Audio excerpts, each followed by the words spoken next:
Engages and disengages running, and driving on the highway, and all of a sudden I hear this bang and rumbling and all crazy stuff going on underneath the car. So I killed the AC. The motor's fine, thankfully. And I get home and I'm greeted with, oh, hello.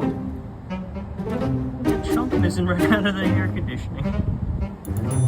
It is soaked in oil. There's a hole in the compressor. And I was able to pick up metal bits from the floor here. You can see. So yeah, swap parts are gonna have to wait now, and AC refresh is in the books for the EG. How fun in the beginning of summer.